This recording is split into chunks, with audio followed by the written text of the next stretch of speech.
Good evening, race fans. UrbanPyrate here from Black Flag Racing TV. This is stint number 6 for the ERF N24.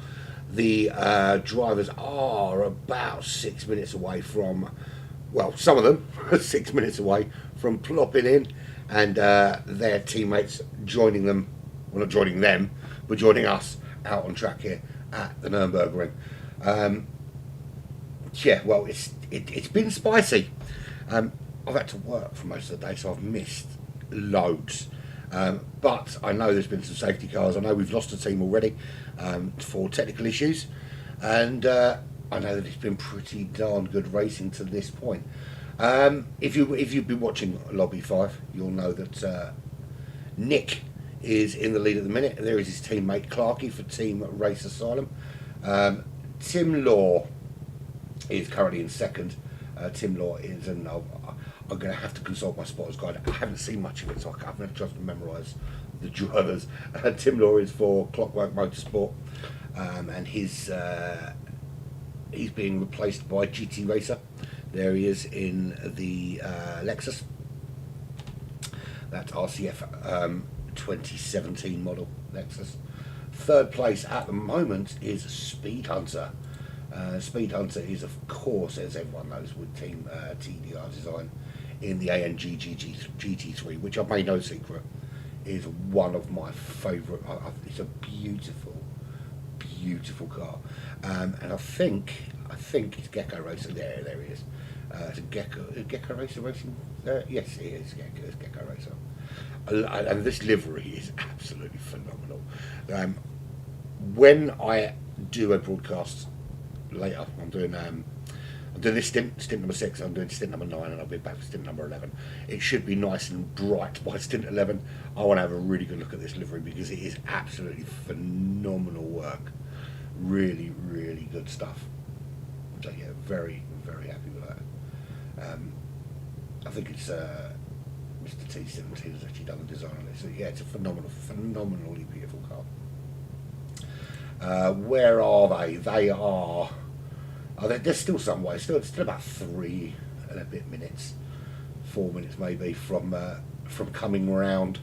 I couldn't tell you who's in fourth in a minute because we're not looking at that part of the. Oh, there we go. Fourth is Jefferson. Jefferson is with. I don't know. Help me. I'll find it. You know what happened, Jefferson? Oh, there we go. Jefferson's with GTSV. So the GTSV car is where? Where is the GTSV car? I'll find it in a second. That's the GTSV car. There's 2 of them. Jefferson's in the 68 GTSV car, which I can't see the number. Let's go with that one. Yeah, let's go with that one for the time being. It could be that one. Who's in that car? That's Felipe. Yeah, it is. That's the 68 car, because 67 has got somebody else in it. There's the 67 car with Mijil. Something like that. Excuse me. I hope I don't lose my voice. I've just done a crazy long day.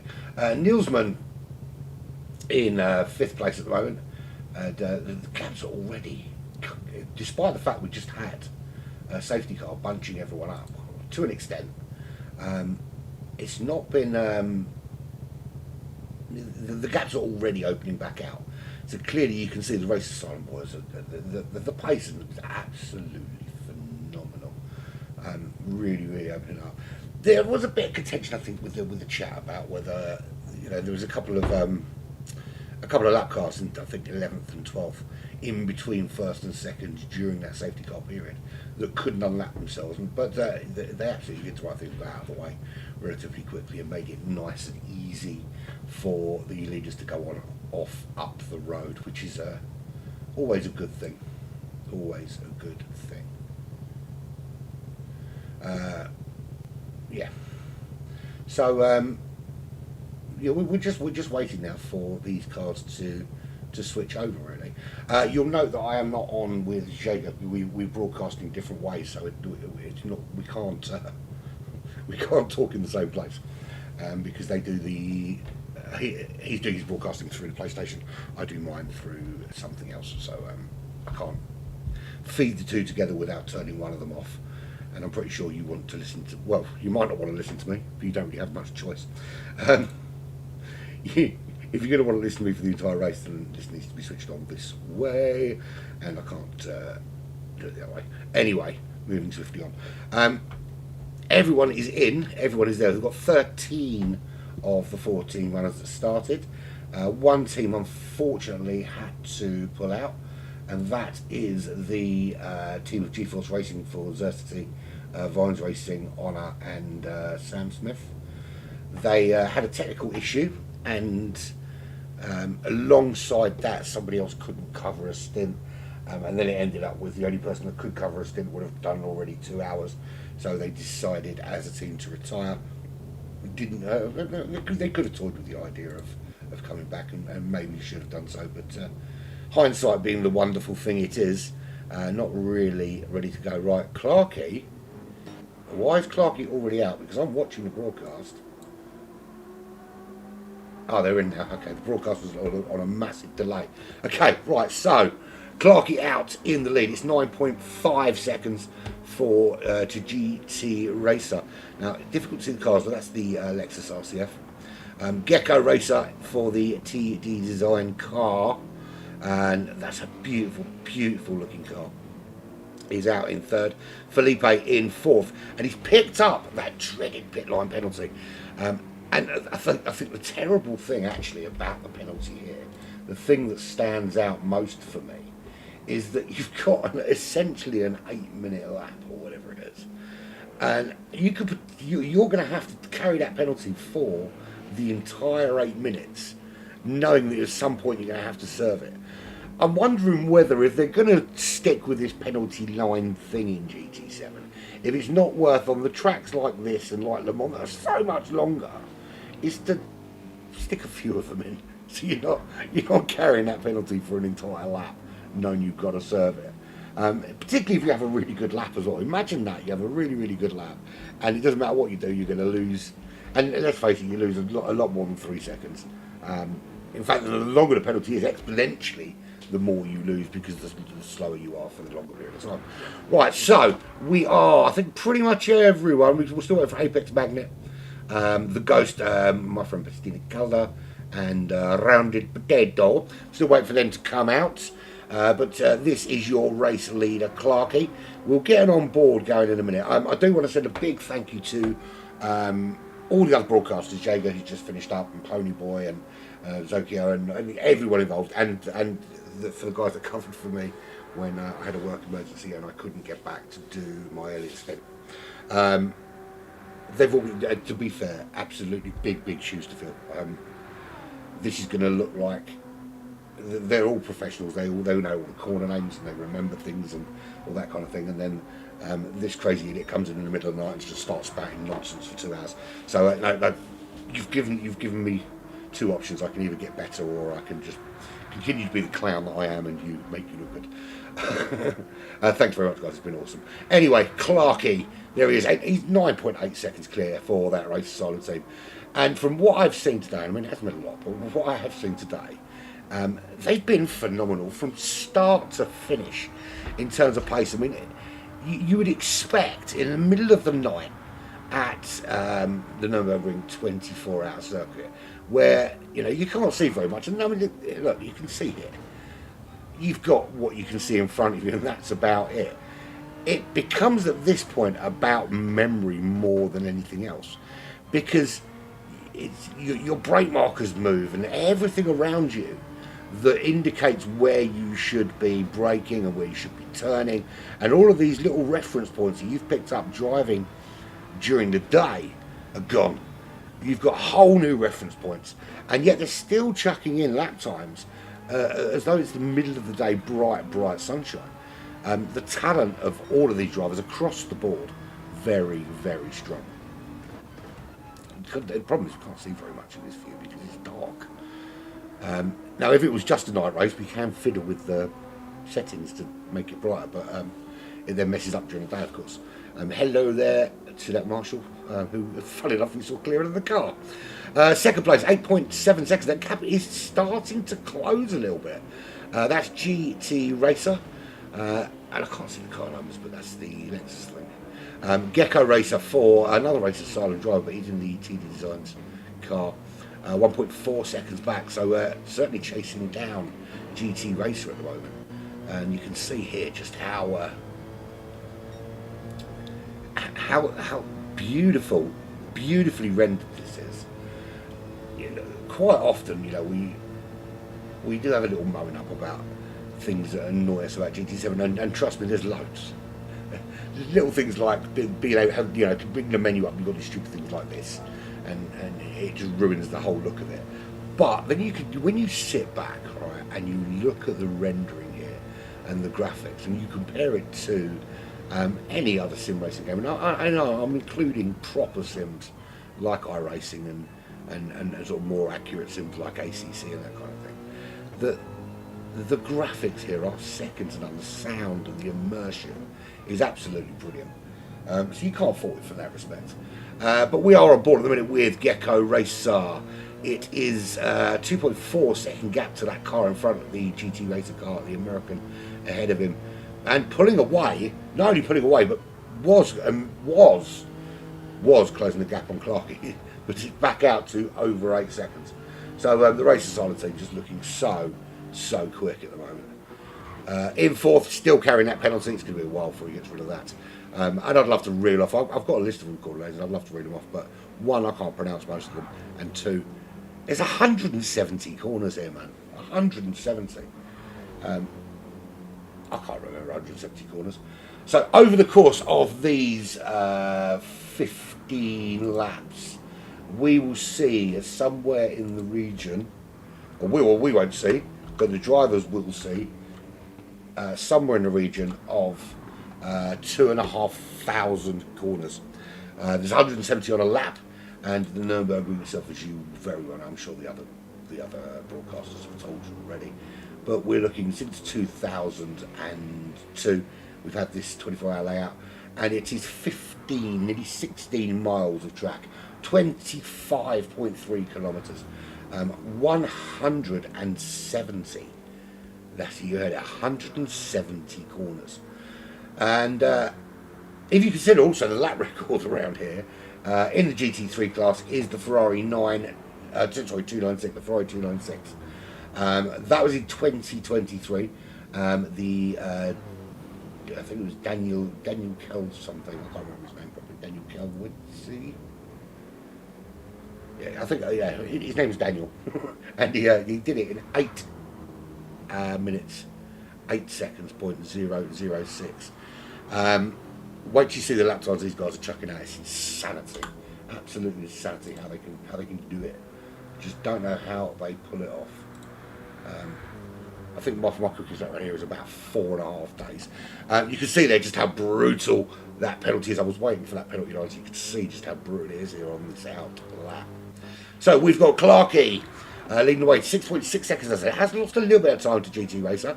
4 seconds back to Gecko with Felipe, who've just been watching, 12.7. He's got a nice, comfortable gap actually between fourth, third, and fifth at the moment. He can't really see the back of Gecko Racer. He's got some work to do to close that gap. But a gap behind 13 seconds to Rizlan. And there's 24 seconds to Evo. 12.5 to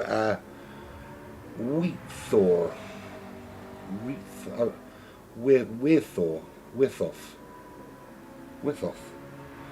I'm going with that. Withoff. I don't know. Weir. I'm going to call him Weir. Come on, people. If you know I'm going to be broadcasting, you need to change your name to something that's got like fewer syllables in it. Speed Freak. He is currently at 8.27 seconds back. Only 6 seconds ahead of Midgil. So potentially a battle ensuing there at some stage. 33 seconds back to Apex Magnet. Then we've got the lapped cars. The Ghost is 6 minutes back. 6.8 back to Pastina. Just waiting for Pastina to exit the pits. That will happen shortly. and then Rounded Potato will obviously leave at some stage as well. So still waiting. We're on lap 3 here. Well, lap 2 race-wise. And Clarkey is already heading down and into the Nordschleife section of the track for the second time. We've still got Pastina, who's now finally for DCT going to leave the pits. The Italian driver finally out, 9 minutes behind the current leaders. That's some gap over the course of the 6 stints so far. So this will take us actually to the midway point of this 24-hour race here with the ERF at the Nürburgring Nordschleife. Very, very famous, of course, racing track. No real battles going on at the track to speak of. In fact, nothing at all. We are devoid. And Speed Freak into the pits. I'm assuming that is to repair some damage. Or was it? Because yeah, very odd that Speed Freak were going quite so early. I didn't think there was mandatory tyre requirements. I think it's just a case of drive until they fall off. Drive until they fall off, and then put on some new ones of your choosing. Let's have a shifty on board. I want that particular view. The reason I want that one because it's so much cooler than the rest of them. So yeah, no, I think you're absolutely right there, McQueen. It's horrible to drive, but it's absolutely beautiful to watch. I'm going to be brutally honest. I think I've done 20 laps in total on this racetrack ever. I'm not the greatest or the fastest of drivers, as people will tell you. So I tend to avoid racetracks like this where you've got to learn 170 corners. It's far too big a learning curve for me. I struggle to remember the names of 15 people in a lobby when I'm broadcasting. There's absolutely no way I'm going to remember the breaking point on 170 corners. So I just won't. I just about managed the GP circuit, and then we kind of take it from there. I just know the GP circuit bit, and then you got that long straight bit, and then I just blag the rest. Yeah, but you're right, absolutely beautiful to watch. So Clarkey leading the way by 6.3 seconds, and that's the gap back to a GET racing 6.3. It's kind of what I like to call the perfect gap. Is that the gap in front of the gap behind is absolutely identical. So your only focus is chucking in the lap times. You're just putting it down and trying to find some consistency, and then from there, then starting to build some sort of momentum. We're not going to get an accurate fastest lap until they've completed this particular lap, because obviously they sat in the pits waiting for their teammates to tag them in. Tag me in, bro. Tag me in. So Pastina is still essentially on his out lap. He's back in 13th place, the Italian driver for the DC team. The only reason I remember that is because one, he used to be in our Discord, and two, he was racing in GT Fusion, and I remember from there. I will try over the course of 2 hours to remember what teams all the cars are in. Rounded Potato. Rounded Potato is racing for... I'm trying to find the team now. I can't find the team with his name in it. See, the other thing, of course, is that he could well be covering for somebody else. So who knows? I suppose I could try and have a look at the car and find out from there, couldn't I? Can't really see much of it. It's too dark, man. It's too dark. Is that GTS3 on the side?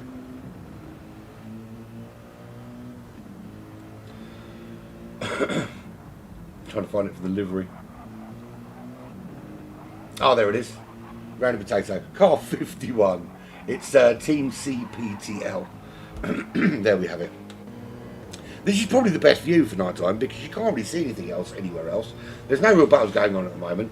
There's the ghost from the Netherlands. You can tell, because, one, because he's got the Dutch flag next to his name, and two, because he's got LL in his name, which just helps you to know that he is a Dutchman, I suppose. It's important that we know that. He is racing for which team? Look at the car, Andy. Look at the car. Let's just do that. That's what we want to do. And wait till we get some lights so we can actually see it. There is a very distinct possibility that my controller is going to go crash soon. I've had some problems with it all day, and it's not getting any better, I can tell you that. In fact, I've had problems for a couple of weeks now. I've been having some problems with it. That is the car 22, isn't it? Yeah, that's car 22. That's the full send team car. Apex Magnet. I've seen him. I know which team he races for. Apex Magnet races for. That's the MRL team in the M6. Speed Freak. They call him Speed Freak because he is really freaky and he likes it quick. Apparently, I could be wrong. Who knows? Speed Freak is racing for the.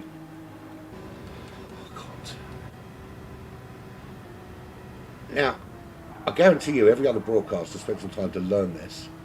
I opened a document, saved it to my desktop, and then didn't bother looking for another few days.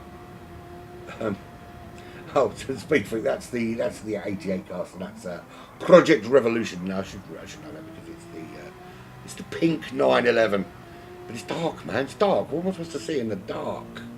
Midgile. I'm assuming that's how you pronounce it. That's what I'm going with, and I'm sure at some stage someone will correct me. But that's the GTSV car, as we know. Weirthorf. Someone tell me how to pronounce that, please, because I don't want to balls up his name. I'm just glad the rest of his team are two Roadrunners and a Paladin, because I can pronounce those. Someone tell me how to pronounce that, please, because that is... I'm going to butcher the hell out of that if someone doesn't help me out. But we'll call him Weir for now. That is, of course, the Ready to Race 650S McLaren, which is a car that I've only recently fallen in love with. I didn't like it much on GT Sport, and I didn't even own one here on GT7, but I got one for some daily racing the other day, and I fell absolutely in love with this. Bloody good car. There is Evo, another Race Asylum driver, but he is not racing for the Race Asylum team today. Evo is racing for Team MRL in that McLaren 650S.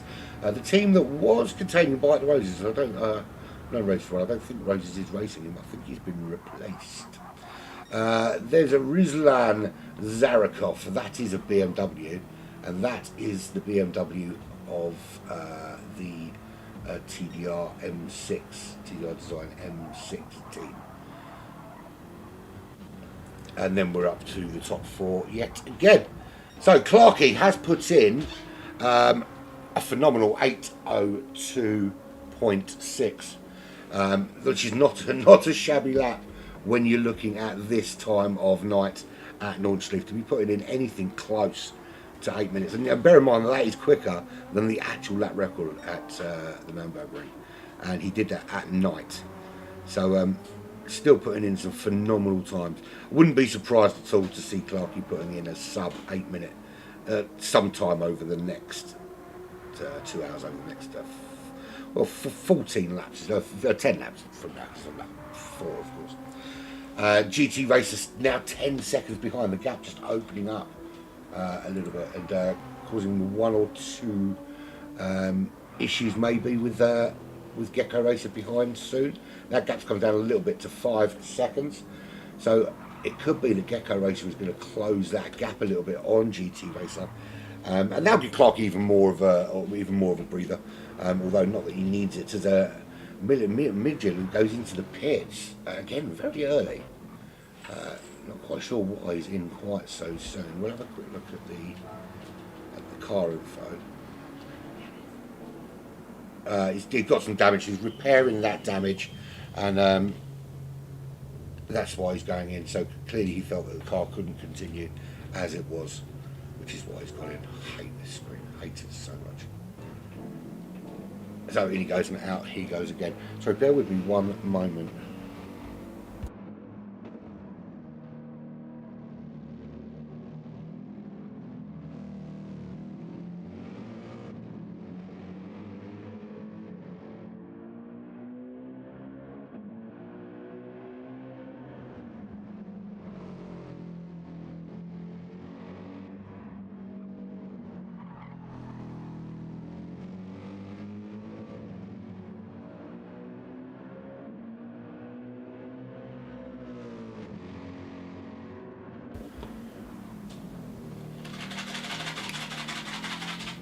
Sorry, we had a missing kitten. Well, we still have a missing kitten, but hence the shaking in the background. It's not me playing my maracas. How you doing, Pine? Good to see you, buddy. Glad you could join me. Don't know what you're doing up at this time of night. It's crazy, crazy, crazy, crazy late.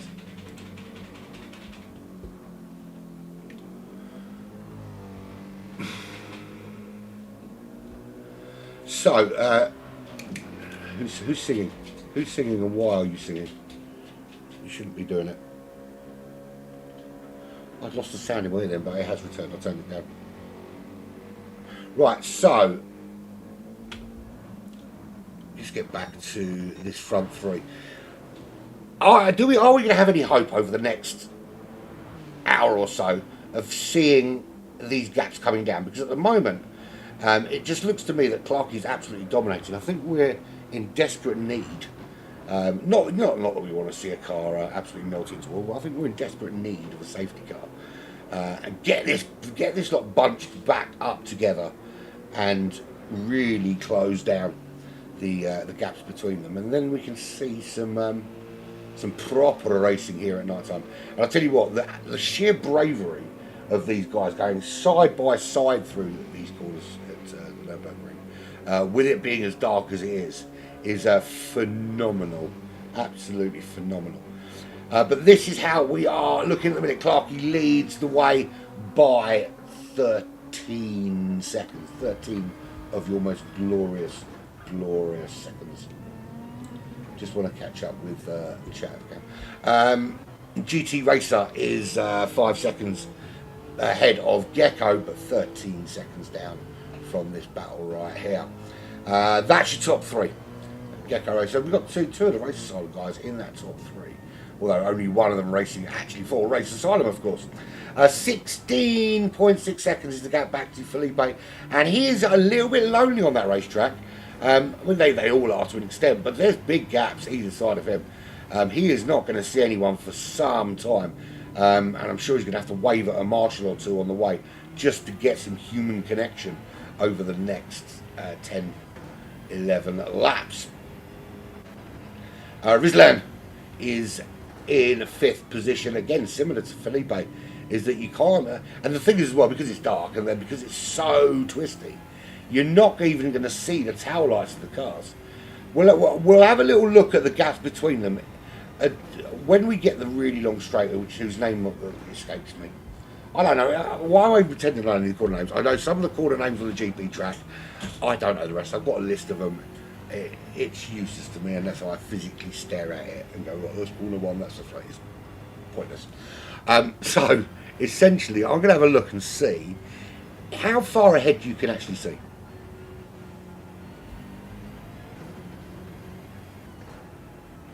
Because it's quite interesting when you consider that 15 seconds here, I mean 15 seconds in racing time sounds like a lot, but when you put it into context of an 8-minute lap, 15 seconds is nothing. 15 seconds is Clarkey putting a wheel on the grass, spinning, and then getting back, facing forwards again. That's 15 seconds, and that's at 15 seconds quite easily sewn up. So, you excuse me, you're never safe with that kind of thing. We've seen over the course of the stint so far, well, you guys have, I haven't seen much of it, but you've seen cars spinning, you've seen cars getting it wrong, you've seen cars going into walls, and as we've talked about, it's 170 corners here. That's 170 opportunities to get it wrong, 170 chances to touch on the grass and spin yourself out into a wall, spin round, face the wrong direction, even hit another car. Now, I know there's been a couple of stewarding issues over the last few stints, but it seems to me there's been nothing really significant in terms of that. It's been quite any issues that have really just been down to driver error and planting one on a curb unnecessarily. There's Willa. He is 34 seconds back from Evo. 52 seconds is the gap between him and Speed Freak. He's quick and he's freaky, and he's from the United States. And interesting statistic. I'm going to find it actually because someone who will remain nameless, has come up with some facts about this particular race. Can you find it? And I'll reel it off for you. It's about numbers over the course of this weekend. If I can find it, that is. I can't actually find it. I don't know where it's gone. Oh, there it is. Hang on. Yeah, number of nationalities and all that kind of thing, and just how many people are involved and how many tyres and all that kind of thing. Well, I've told you it's 2,500. So these drivers will experience 2,500 corners in their 2-hour stint. Over the course of the race, it's a lot more than that. Of course, every single driver. So here's some stats. 56 drivers from 6 different continents. 1,447 tyres will be used. Just want to point out that fact, guys. 1,447.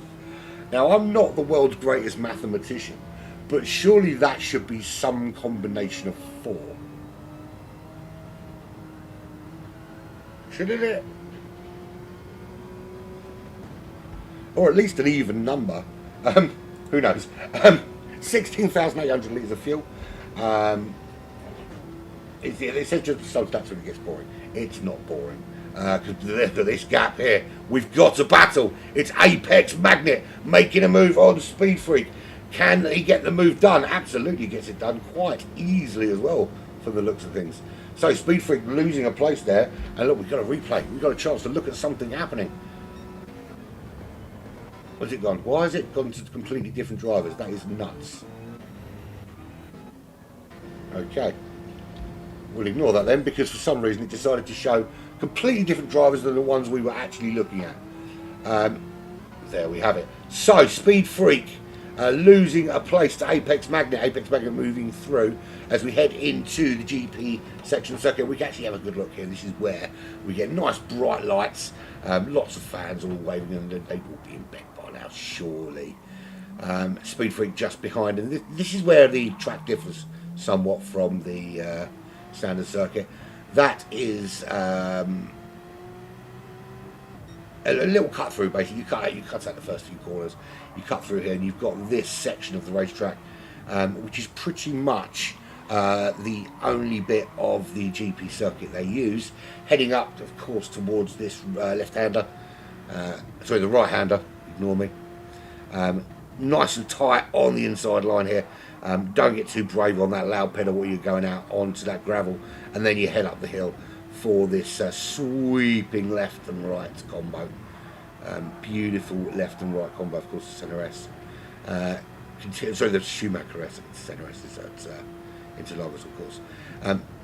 Braking down second gear for this left-hander, then it takes you round to the right-hand side, little lift just to get the car turned, get it rotated, a little touch of brake if needs be, and then it's on the power up the hill before you sweep round to the right, continue on, then into this chicane, which is less of a chicane than usual, and then bye-bye GP track, and hello darkness, my old friend, as you head into the woods.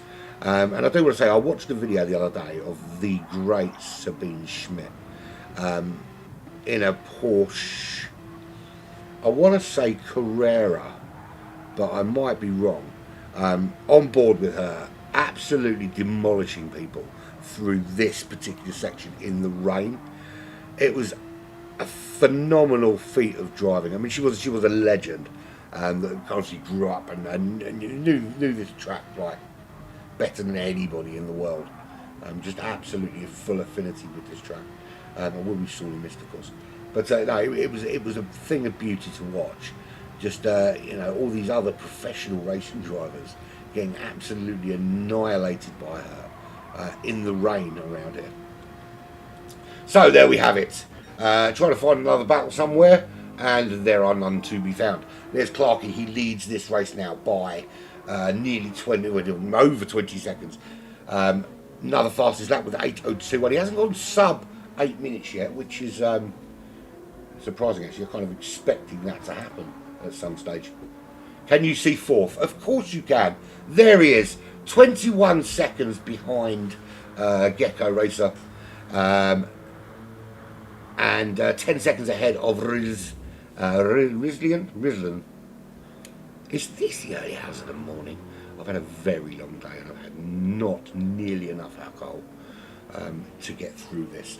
No, it's looking good at the minute, but it looks like Rizlian behind has closed that gap a little bit to fourth. Is hanging. Has there been any rain yet? Not in this stint, there hasn't. I hope there isn't, because well, actually, do you know what? Sod it, I hope there is, because if there is, it's going to get slippy, and then we're going to see some cars upside down, and then we might get some safety cars, and then everyone gets really close, and then the sun could come out, and we could have some massive racing. That'd be awesome. Close everyone up. I think at the end of every stint, they should all stop and let each other catch up again, and then we'll just have the time on later, just to keep the racing going. Let's have a full run through from beginning to end. Clarkey, of course, is 20 seconds clear of GT Racer. 2 seconds the gap to Gecko now. That gap has been slowly coming down from the outset. And this is the car. I want to stay with this car when we get through the GP section, because I want to see what it looks like under the light, because it looks awesome on the spotter's guide, and it looked pretty darn good at that angle in the pits. But I haven't really had a proper chance to look it over. And I always like to pick my favourite livery of the day, and of course because Black Flag didn't put a team, and the reason, just to explain why we didn't put a team in, we were late registering because we didn't initially have a team of 4 that were available because of holidays and stuff, and then we did have a team of 4 and we were late registering, and then we kind of looked at the lap times that were coming in and we thought, well, we're not going to be super competitive, and there are other teams in there, so just let them crack on. And we will be returning to the ERF, of course, for Suzuka, and you can bet your bottom dollar on that scenario happening. Absolutely, my friend. So Gecko is 1.1 behind GT Racer, and it looks like we might have a change in the top 3, because this gap is closing, and closing fast. Gecko Racer last lap 8:06.6, GT Racer last lap 8:08.9, and look how much closer they are, and you can see that Lexus, and in his mirror, this is what GT Racer said. GT Racer into the pits because he's got damage, so that's allowed Gecko just to move up into second quite easy. And I want to have a look at this car. It is absolutely gorgeous, absolute thing of beauty. I mean, the work involved in doing that is just wow, is all I can say. Right, that's enough trumpet blowing for one day. So GT Racer in the pits for repairs. That promotes Felipe up into 3rd position. Oh, and just catching a curb there and getting a little bit wobbly. Not quite enough to give us a safety car, but wobbly enough to give him a little scare, a little squeaky bum time in that chair. But he's all right now. So GT Racer on fresh but cold tyres, coming out right just in front of Rizlian. Now, has Rizlian, bearing in mind that he's up to pace, he's got the tyres, he's got the fuel. I forgot it does that every time you do a bloody replay. You've got to turn this off again. Stupid thing. Oh, that's not, I wanted that one to learn. Stupid thing. Stupid. So he's on fresh tyre. Look at the way they light up in the dark. This is gorgeous. Is he going to be able to make a move around GT Racer with GT Racer being on those cold tyres?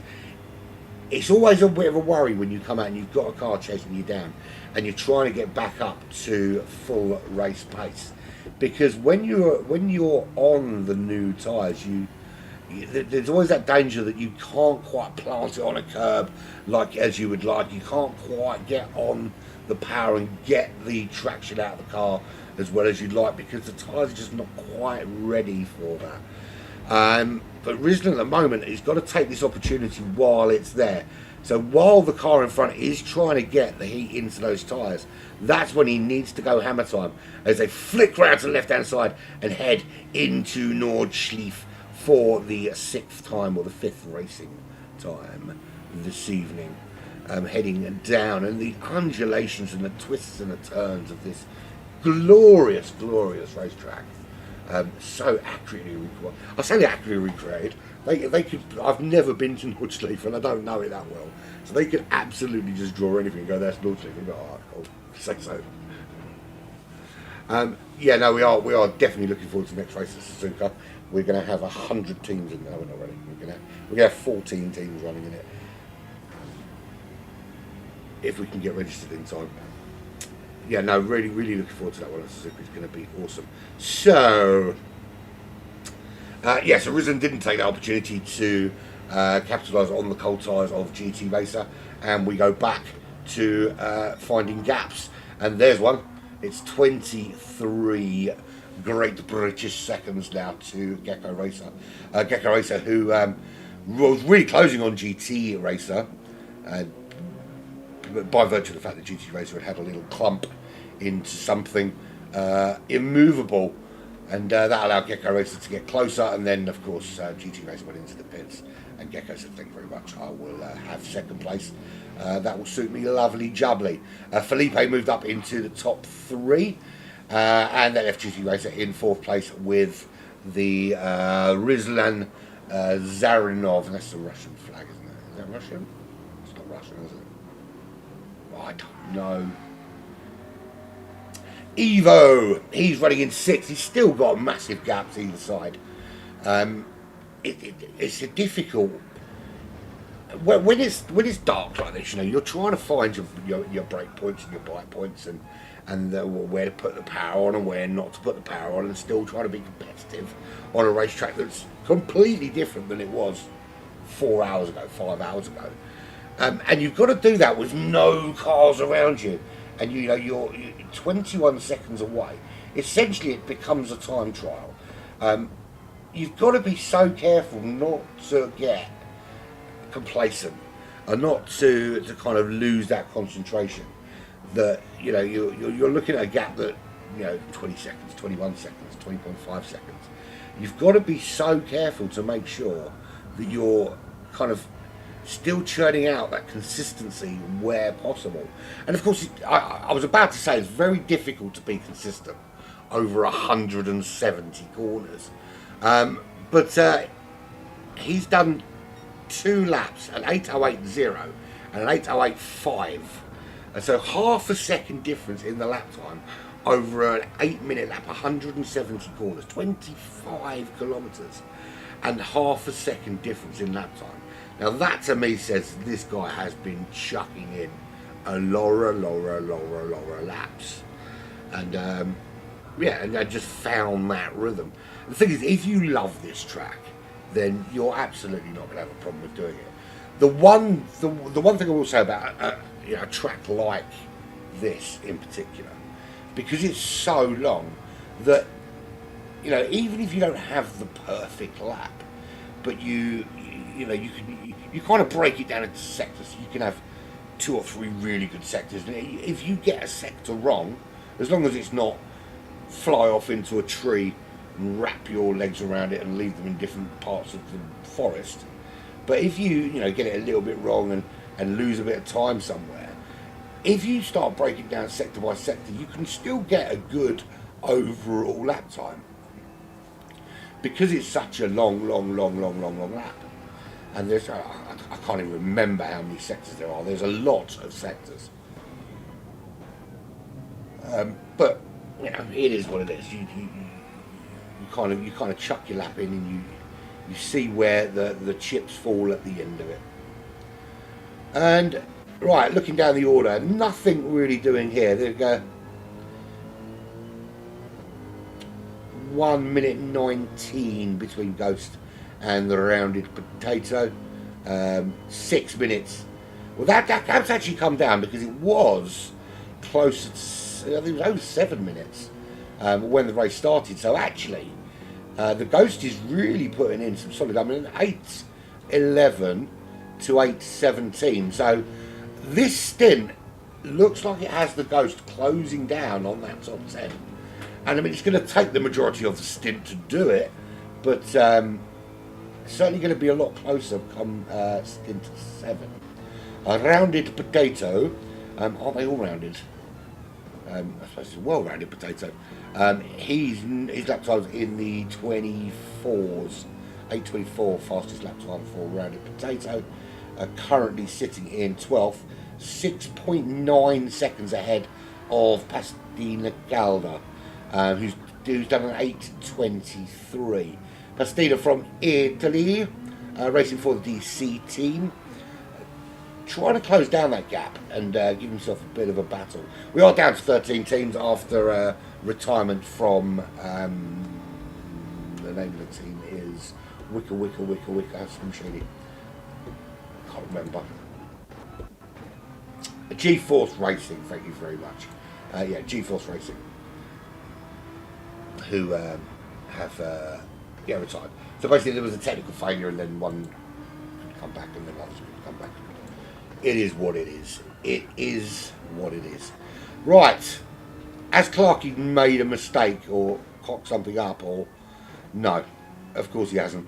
He still leads this race by about 27 days. Fastest lap was an 8:01. It's creeping downwards. He's starting to find some extra time. Almost 1.2 seconds quicker than the previous lap. The gap now 27 seconds to Gecko. I hate to ask for a safety car, but come on, people. We need some crashy so we can close these guys up. The only problem is, of course, that you can't unlap yourself, which it's a head scratcher that one, but they're not allowed to, so suck it up. Gecko Racer really opened up the gap from Felipe since he found his way past GT Racer. And I wonder if they're brothers. They've both got the same surname, Racer. Probably not. And GT Racer found himself with a little bit of trouble from Risland when he came out of the pits, but now has found some rhythm. And although 10.9 behind Felipe, who got through when GT Racer went into repair. So Risland in 5th, 2.8 seconds, and doesn't look like making any inroads into GT Racer. Last lap was an 8:07. GT Racer did an 8:22, but it was a pit lap, or an out lap, shall I say. So we'll get a more representative pace.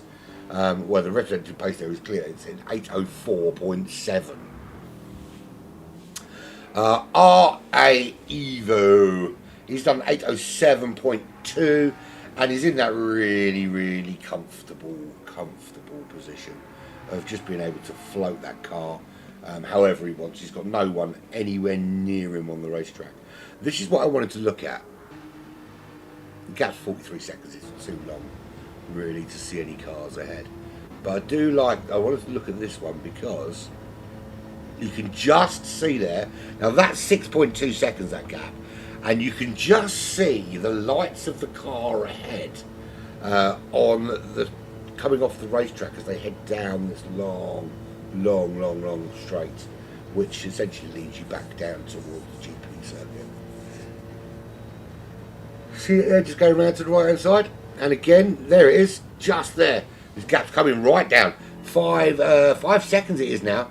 Has Speed Freak had a problem though? Speed Freak's into the pits, so this gap's going to get much smaller, much quicker, because through comes Mijil up to 9th position. Sorry mate, I'm butchering your names. Yeah, so through he comes, and the gap to Apex Magnet is 11 hours. That's 50 seconds. So that's your top 10. That rather large 6-minute gap is going to come down a little bit, but not significantly.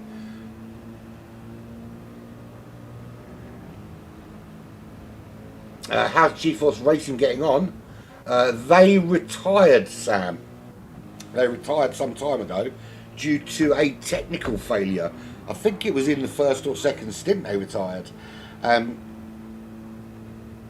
Don't hold me to that because I wasn't around then, but I do know that they had a technical failure, and then somebody couldn't cover a stint, and then basically they retired from the race. So yeah, so in answer to your question, Sam, they're not. I don't know how well they were getting on at the time. I suppose you could look back through some of the other broadcasts and find out, but I don't know. I wasn't there. So 24 seconds is the gap between Rounded Potato and Pastina Calda. Now Pastina Calda has got that move done and up into 12. How much of that 1 minute 25 seconds can Pastina Calda eke out? He's just done an 8:06.9. So clearly, when he doesn't make a mistake, he's got some pace, that boy. I did think it's strange that a driver of his quality, and I've seen Pastina Calda on a number of occasions, I've raced with him in the same races, and also done broadcasting quite a lot on not just the Earth, but on GT Fusion and some other bits and pieces. So I know that he's got some pace. So I did find it strange that he was down doing 8:23s, 8:37s. But clearly that is because of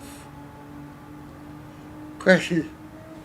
Oh, excuse me, that's terrible.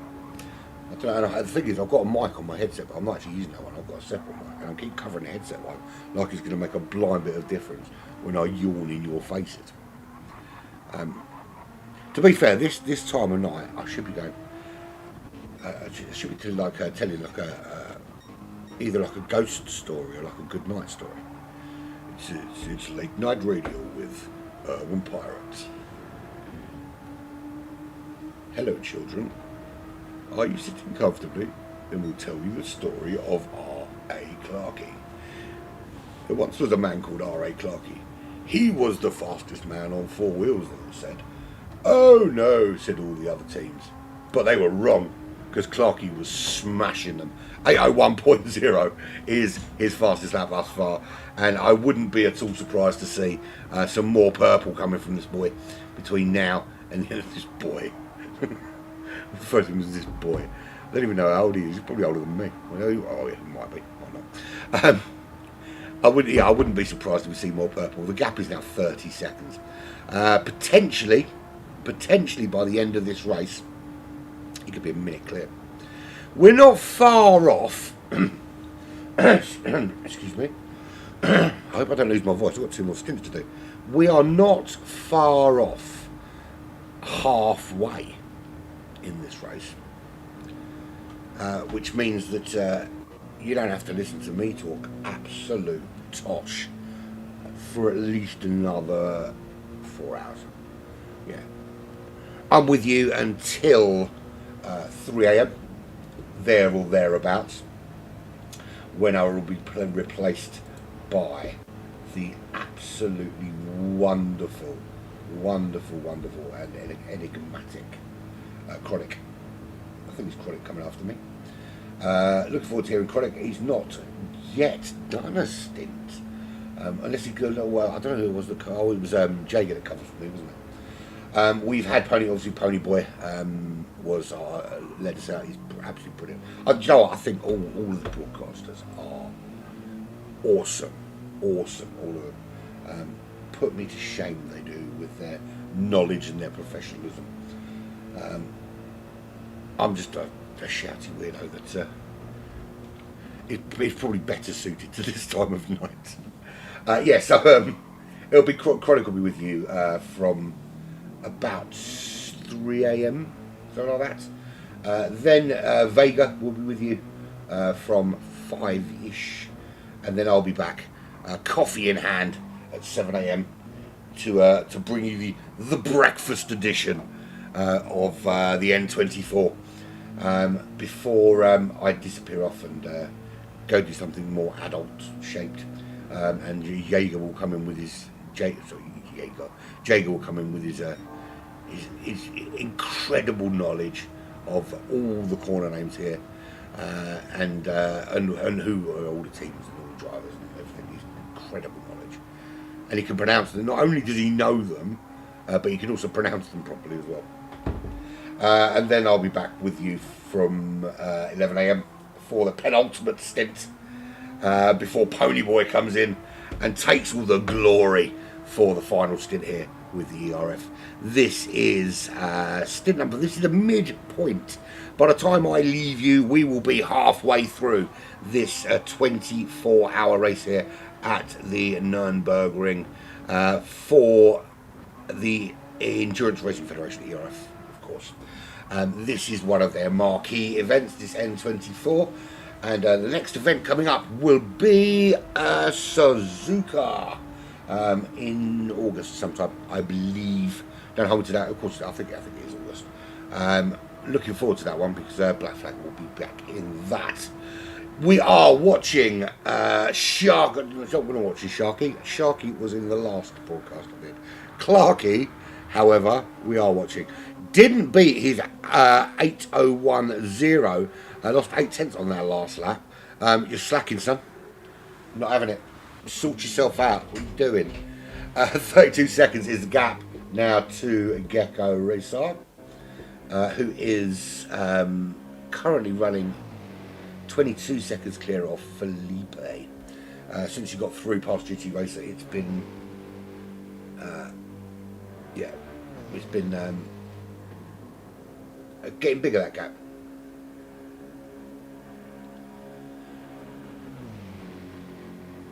Yeah, to be fair, Sam, if you were there, they might have survived. I think the fact there was only 3 of them didn't help. Yeah, no, they're doing a great job, little Nicky. Clarky, phenomenal anyway. Gecko Racer's doing brilliantly. I mean, even Evo back there in 6th is doing a really stunning job. 807s is not to be sniffed at, and I wouldn't be surprised if we see that gap coming down a little bit. Risland's been doing, he's capable of doing 804s, but he's been a bit erratic. Can Evo maybe, I think Evo's job has got to be keeping Weir. And to be fair, I've been avoiding saying his name because I can't say it, and no one's clarified how I'm supposed to say it. So yeah, he's running at 44 seconds behind Evo. I don't think there's much danger at the moment with those lap times of Evo getting caught. So I think Evo's job at the moment is just to kind of settle in, keep the car on the road. And if he can, maybe damage limitation with the gap to Risland ahead. Let's have a look at the back of the pack, because these guys don't get enough love, because this is where I normally drive, so I'll give them some love. 59 seconds is the gap to Pastina now. He's close to 121 on the Ghost. 8:05.7 for him last lap to an 8:10.2 for the Ghost. So he needs to look in his mirrors soon, because there will be a very fast Italian coming up behind him. And it looks like he's about to be lapped by... who is that? We go on board and we have a look, we might be able to see who it is. Absolutely no idea. So what we do is we find the car that's following a DCT car, and then that will answer our question, won't it? There isn't one, apparently.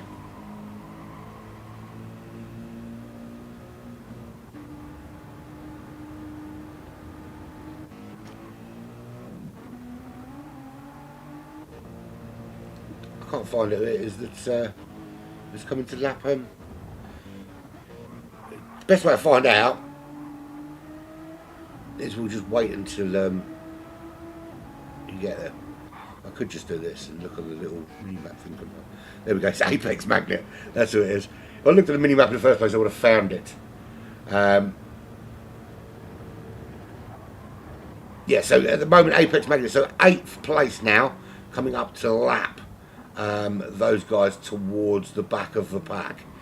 Now, I know that on the last safety car, we had 11th and 12th, I think it was, or 10th, yeah, I think it was 11th and 12th, were sandwiched between 1st and 2nd for that safety car period, and the rules do not allow those cars to unlap themselves during a safety car period, which meant the restart was a little bit squeaky bum time for those front two, with the blue flag warriors, as I like to call them, in between. But they did a fantastic job of getting out of the way without compromising their own race as well, which is always good. Yeah, so loving the shot here, because Apex obviously going to get closer and closer. Pastina's going to have to move out of the way to let him through at some stage, but it takes time. It takes time to catch, and there's a lot of corners you have to navigate and get through. I think it's harder to plan on circuits like this for where you let the car past them, and certainly for the car that's passing to lap you, it's difficult as well to plan, because you don't really know the kind of pace there. You know, it is what it is. Who's got damage? So 6th and 13th have damage. We'll have a little look and see then, shall we? This is why, if we had some way of having this information up on the screen all the time that we didn't necessarily show the world, this would be awesome. So, damage-wise, this is what we've got. Let's keep this up for a bit so you can see what's going on. So, Clarkie's not damaged. We've got, what do you say, car 6. Evo's got, that's loads of damage on Evo. That is a lot of damage, front and rear. He's going to have to pit, I think, to sort that out.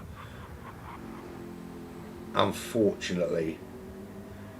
13th as well is rounded. So, Clarkie into the pit. So, rounded potato.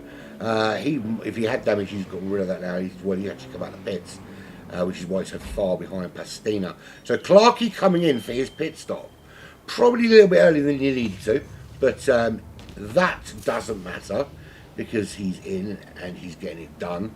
And it's, you know, to be fair, it's past the midway point, so and the gap is big enough that he should be coming straight back out in the lead, which matters not because Gecko Racer also pitting at the end of lap 7, beginning of lap 8, so essentially the halfway point of this race. What about Felipe? Is he going to come in, or is he going to hang out there for a little while longer? We've still got a while to find out. Not that long. He's coming in. GT Racer staying out. Now, GT Racer did pit earlier for damage, so that's allowed him to stay out, and actually he's regained 2nd place in this race. So it just goes to show how different strategies actually can really change things. Because you've got Clark, I mean, Clarkie's still in the lead, he's 28 seconds clear. GT Racer was back in 4th, lost out to Gecko Racer and Felipe when he went into the pits.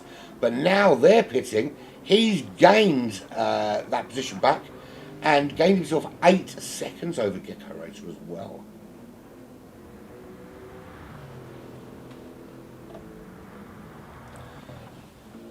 Felipe, 21 seconds behind Gecko. They've now come out of the pits. Now, anyone else still need to go in? Yeah, Evo's going to come in. He's got to come in. He's got significant damage that needs repairing there.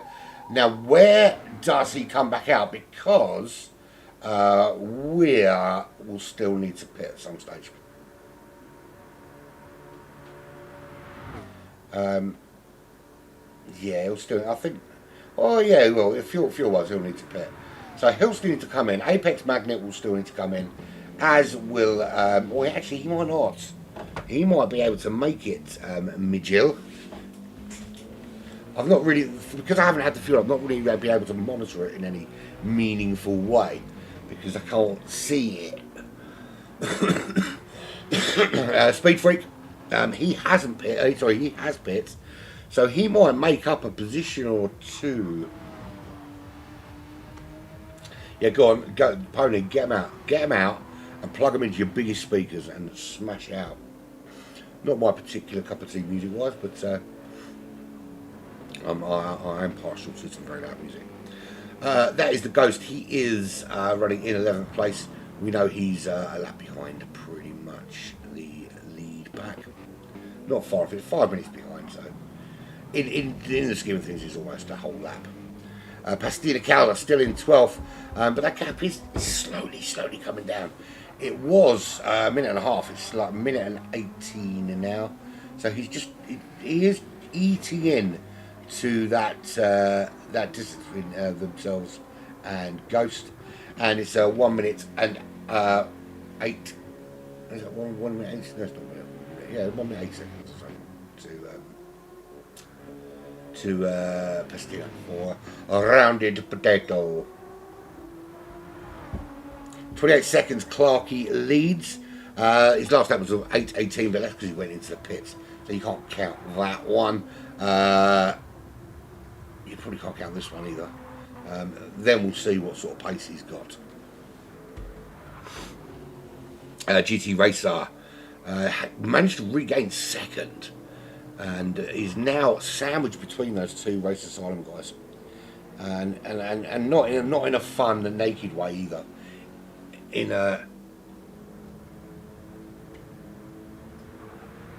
Yeah, he would have done, yeah.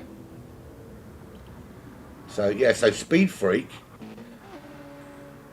It is the same Speed Freak, isn't it? So Speed Freak and I were both doing the BMW Cup before this. Me talking about it and him driving in it. Didn't actually occur to me. You know what? I thought I'd recognised his name, but you know, I don't remember people. I don't really care, to be honest. I don't even know why I'm here. I'm joking. I'm only joking. I didn't realise he was actually racing the BMW Cup, because obviously I do Lobby 1. I do with the big boys, Jay, you see. I ain't got time for the riffraff. I'm kidding. Clarkey is the leader from GT Racer. How long can he hold on to that 9.5 second lead? Has Gecko got the kind of pace he needs to close it down? Those 802 suggest not. Those 802 suggest that actually going into the pits early did nothing more than give Gecko Racer a false sense of security.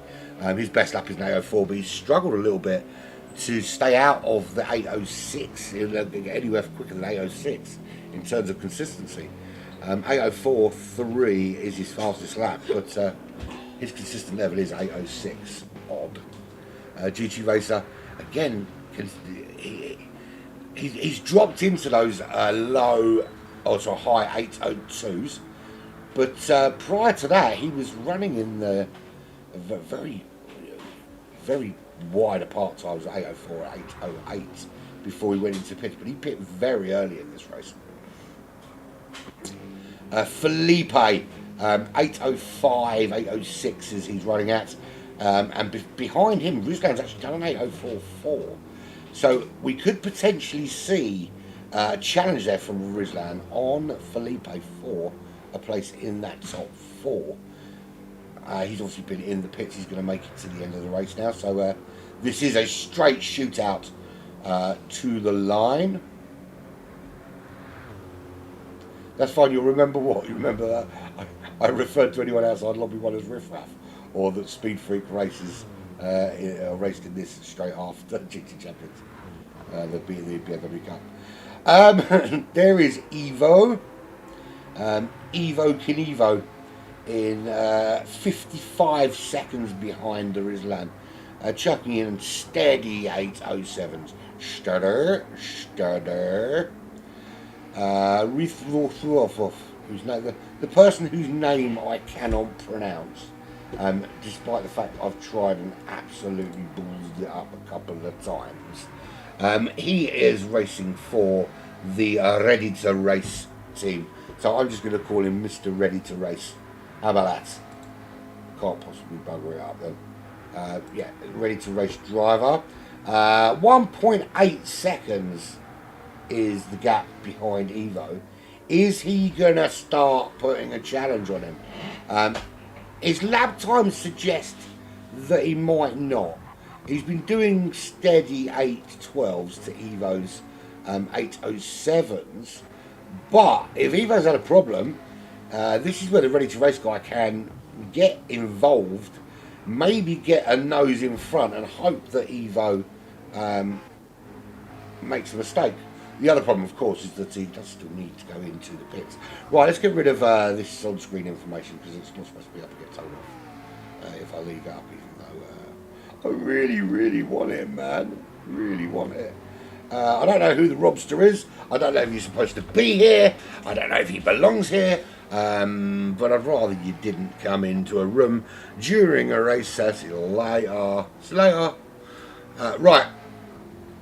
What's going on out in front? Nothing. Nothing going on here. 48 seconds one side, 54 the other. Mijil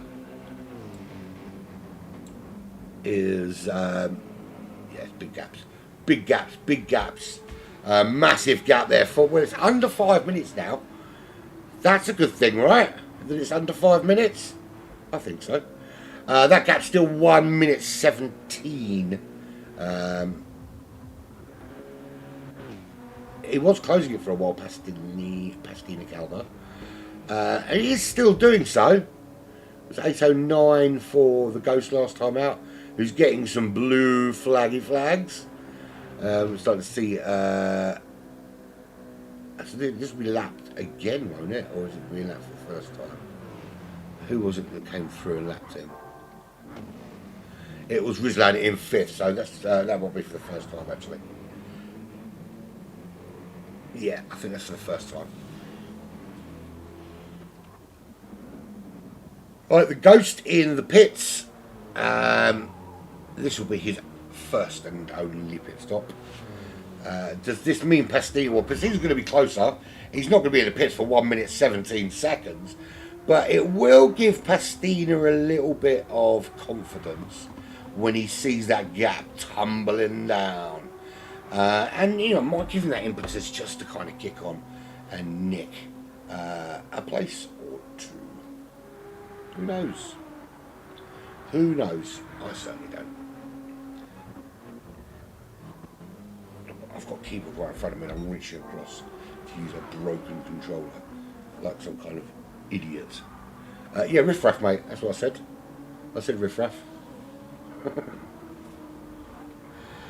Okay, Clarky. He's on his first hot lap since the pit. So we can find out if he's got any more than the 8010 he's already given us as the Ready to Race driver into the pits for his stop. That's purple already. And we're only 2 minutes into the lap. If he continues this way, are we going to see a nighttime sub 8 minute lap from the Race Asylum boy?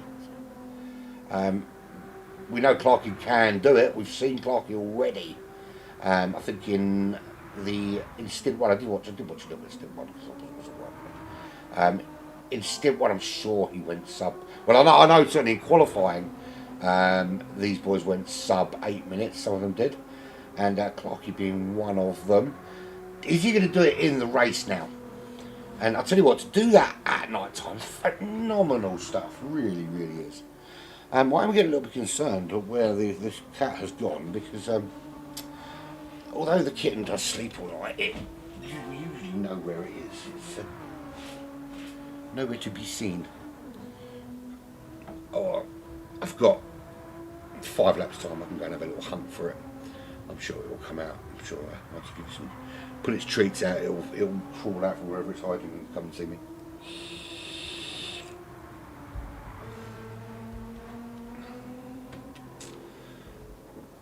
Gecko Racer not making any inroads into GT, so the top 3 really kind of spread out again now. This race is turning back into the kind of race that needs a safety car, but nobody seems to really be crashing properly.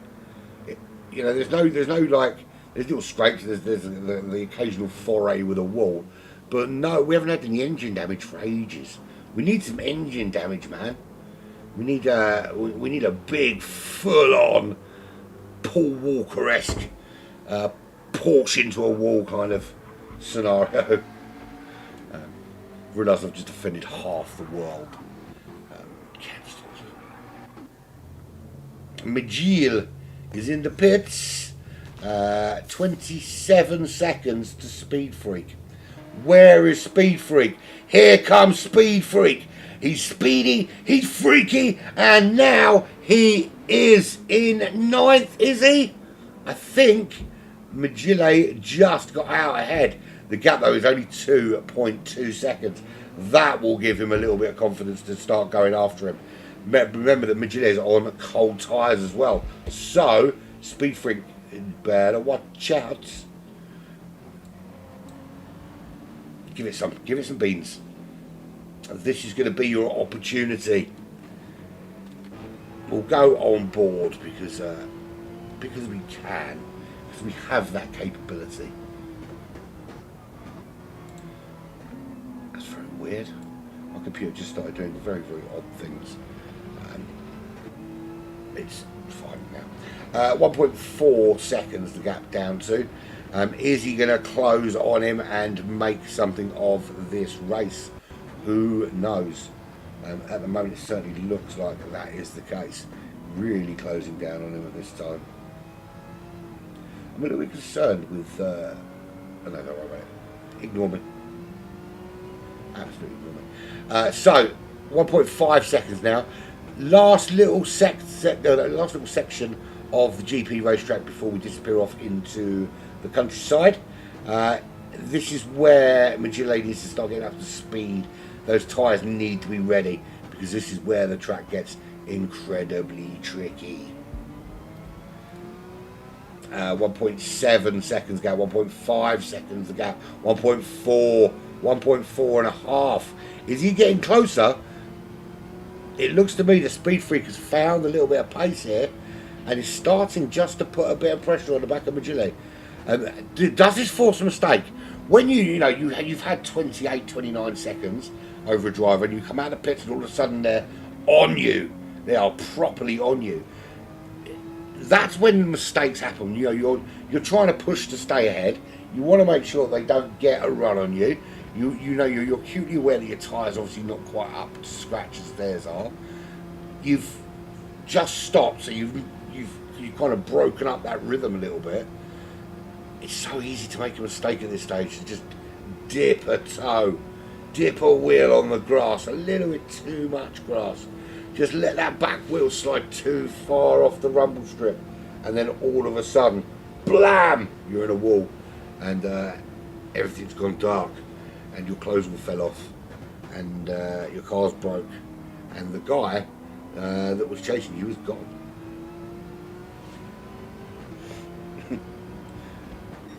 That went dark very quickly. Clark is still leading. He's 35 seconds clear now, man. Clarky, you're boring. I'm joking, man. I'm joking. GT Racer, you need to get faster, man. This is ridiculous. Stop toying with him and go and get him. We want to see some racing to the line later on this evening. We don't want to see people 35 seconds ahead. It's like watching Max Verstappen against everybody else. Certainly against his teammate. 14 seconds to JeGr. Philip is as hold off result is now 4.4 seconds clear. Evo, massive space again. He had significant damage, but did hold on for 6th because the Ready to Race driver had to go into the pits anyway. That's Apex. He is running in 8th place, 7.9 behind that Ready to Race driver. Certainly worth keeping an eye on that because pace-wise, Apex looking pretty quick. So I think we'll see a battle there in the next couple of laps potentially. Certainly with the pace that Apex is putting in at the moment. Magile comes out of the pit. Speed Freak is right there. Is Speed Freak close enough to make a challenge here? Actually, that is the view I want. Absolutely the view I want. Because that gives you a nice over the bonnet view of this battle that is raging or about to start raging between Speed Freak and Magile. He's closed it almost within 1 second. He would love to get it to within a second for when they get onto that really long back straight that takes you down back towards the GP section, because that slipstream there will almost guarantee a place gained. So Speed Freak's job is going to be in these next 30 corners or whatever it is of the 170 to try and close that gap of 1.4 to within a second, just to get that bit of slipstream. Ideally, you want to be within half a second or even a couple of tenths. But yeah, his job at the moment is just to try to eke out that gap, to just squeeze it closer and give himself something to aim at heading towards the GP circuit. We will keep this on board. I'll be back in 2 seconds. I'm not going too fast. To grab a drink.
Told you I wouldn't be gone long.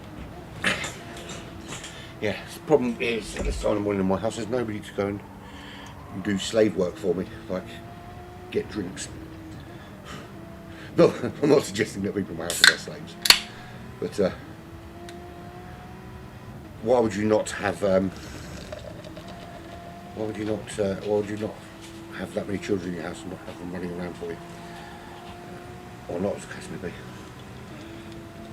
Nice can of fizzy pop. It's kind of past that feasible time to be drinking. It's too close now to coffee time, I think. Who knows? Right. Have we missed anything? Well, no, it doesn't look like it. In fact, Speed Freak wasn't able to close up that gap enough on Mid-stint, so he's not been able to capitalise all the way down this very, very long straight, not been able to get anything anywhere near making a move on Mid-stint. Good morning, Juppé. Good morning, relaxed sight. That's what my sight will like in a minute. It's pretty relaxed. I'm missing things because I'm tired.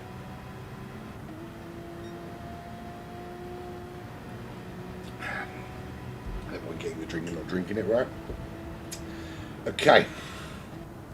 Shall we see if Clarky's been caught yet? He hasn't, but he has done something. He's gone sub 8 minutes with a 7:59.6. Clarky in the night sky here at the Nürburgring has given us a sub 8 minute lap.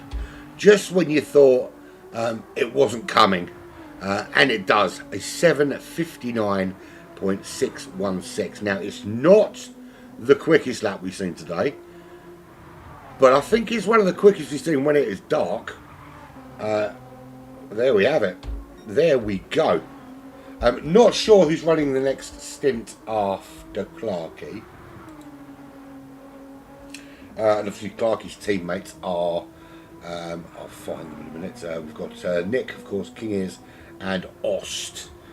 And I'm sure I saw Nick here, or Nick, was doing the last stint, so I imagine it'll be one of the others. You pay for Team Full Send is in the chat. He's in the thingy chat, the YouTube chat. It's 2 o'clock in the morning. I could be excused cocking things up. There we go. Yeah, he has shown his pace once again. Absolutely, it's phenomenal, isn't it? you almost want there to be a safety car just so we can see if we can do it again. You know, because you've got to bear in mind that when this race started, there weren't. I mean, there was a safety car at the end of the last stint. Ah, you are coming back for some select stints. Well, that'd be good. Yeah, that'd be good, mate. That'd be good, City. Look forward to seeing you.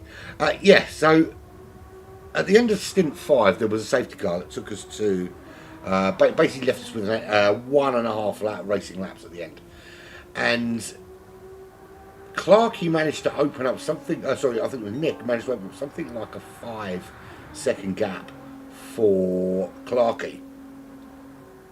So when this race started, Clarkey was about 5 seconds clear, and then all of a sudden, it was 6 seconds, 8 seconds, 10 seconds, and now after we've had our stops and the dust has settled and GT Racers regained second place from Gecko, it's 39 seconds, and he's putting in a lap that can only be described as alien in nature, when he doesn't even need to. I mean, the thing is, Clarkey could, at 40 seconds clear, back off in every single corner and ensure that there's, you know, he's not on the edge at all times and that the car comes home.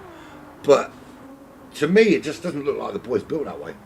He is built to go full every single time, every corner, on the limit, to getting the most out of the car at any given moment. And that seems to be what Clarkey's all about. And, you know, putting in laps like that, and that was another sub 8 minute lap there with 59.658. Not quite as quick as the previous one, but he's starting to find some phenomenal pace now. Ramping it up as we head. We're on lap 12 of the I think it's 14 laps, isn't it? 14 laps in this stint. And he's just gone purple again in sector 1. So are we going to see an improvement?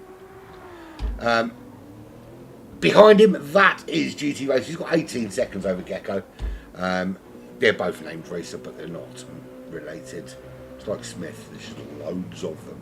That car, though, is the best looking car out of all of them. The livery on that is just absolutely phenomenal. It's like artwork, absolute artwork. I love it. Put sound a little bit too fanboy, didn't I? Right, so this gap is only 5.6 seconds. I say only, but you know, it seems like forever that Rizzler's been chasing down Felipe, but not been able to catch him. But if we look over the last few laps, it looks to me that Felipe's got into he's managed to stay in that kind of rhythm of those 806s with the occasional 805 chucked in there. And while Rizzler has got 8 minutes 4.4 in the locker, it's not always in the locker for him. It's in there, but it's not always being used utilised. He's not, and the consistency isn't really there that you're seeing with Clarkey and GT and Gecko and Felipe, which is why those guys are out there. Evo was significantly damaged around lap 8 and went into the pits, and obviously cost time getting all that repaired as he crossed the line to start lap 12 for him. So it's lap 12 for Clarkey, GT Racer, Gecko Racer, Felipe, Rizzler, Evo, Apex Magnet not quite there yet, and that is the ready to race driver who has been chased down by Apex Magnet. Is this where he caught him? I knew it was coming, I just didn't know when. So here we go, side by side, you can see him on the straight, and the job getting done relatively quickly here. Once you get in that slipstream, you just get pulled along, and the overtake just becomes so easy to do, and particularly with the length of the straight, very, very long. So they're behind 1 minute 51 to Gillet. Speed Freak thought he was going to be catching Mignolet, but it's 6.2 seconds now, the gap. The Ghost is 5.1 behind Speed Freak. And Pastina, we are... Well, they're still in lap 11, so there's still a few laps to go for these guys. But he's closed down nearly 1/3 of that deficit to Ghost. It was 1 minute, it was over 1 minute and 30 when this race started. In fact, I think it was more than that, because Pastina was the last driver out.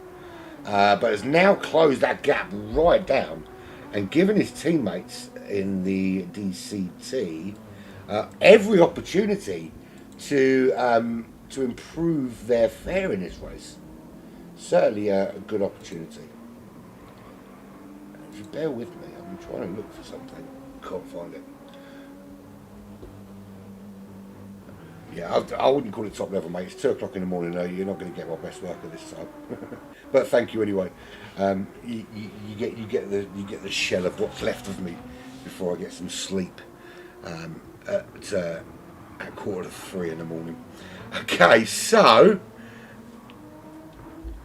we will be back to 14 drivers, we are told by Zesty, because the G-Force boys, despite the fact they pulled out because of technical issues, they're going to do a few stints towards the end, which is awesome. It's good that they're going to stay involved. And I mean, that's the best thing about this, is that even the teams that can't win and are well back are not giving up on this race and still want to get involved and still want to get it done.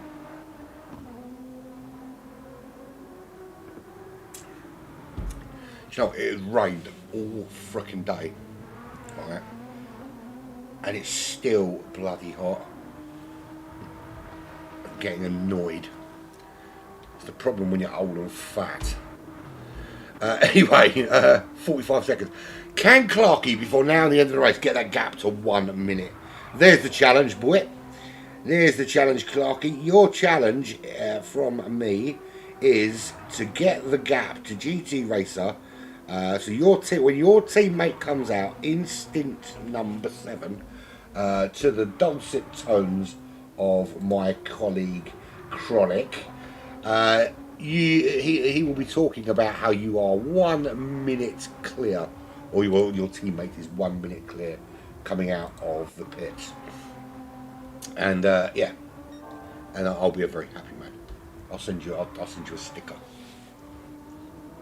with a well done written on it in crayon. I'm only joking, GT Racer is in 2nd position, and yeah, not making any inroads into Clarkey. To be fair, he's done an 8.026, he's done an 8.027, but not finding that level of consistency that Clarkey is out in front. It's been as far as down as an 8.05, 8.04s. It's enough to stay ahead of JeGr Racer, but not enough to catch Clarkey. Felipe's starting to find some rhythm since the pit stop. A couple of 8.06s, just 4/10 difference in the last 2 laps for him. The gap to JeGr Racer is 22 seconds. It's not inconceivable that could be a bit smaller over the next couple of laps, because he seems to have found some pace. Now, ideally what Felipe will want to do is have that gap very, very small, so that when it comes to someone else from another one of those GTSV drivers in that M6 gets into the car, it gives them a chance just to close down on JeGr Racer in 3rd and potentially drag the team into that top 3. Now Gecko's obviously racing for the Team TDR design in the AMG GT3.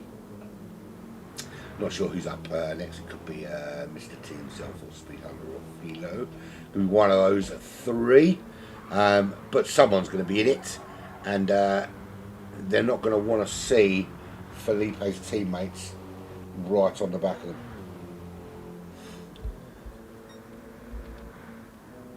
There's Rislan in 5th position, and at the moment it's 4.5 seconds behind Felipe.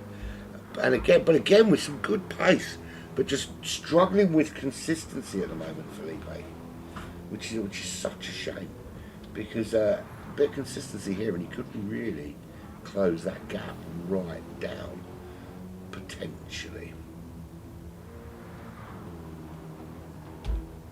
There is Evo racing for the Team MRL and 650S. Minute now is that gap to Rislam, 37 seconds to Apex Magnets, racing in that classic MRL. It's not classic MRL livery, it's the MRL car, but that classic Golf livery on the M6 GT3. So that's the two MRL guys chasing each other down. Then we've got the ready to race team in 8th position, 8.3 seconds, with a 1 minute gap over Magile, who is currently 6 seconds clear of Speed Freak. Magile, of course, is racing for the other GTSV team. There is Speed Freak from the United States of America in 10th position. 5 minutes the gap between Speed Freak in 10th and the Ghost from the Netherlands in 11th place. So can these guys outside the top 10 find a way back in to the top 10? That's the big question. Is it a sort of stretch too far now, do you think, for the Full Send team to close up and maybe give Speed Freak something to think about, or his replacement in the car later down the line, whoever that may be? Not sure who it is, but we'll find out.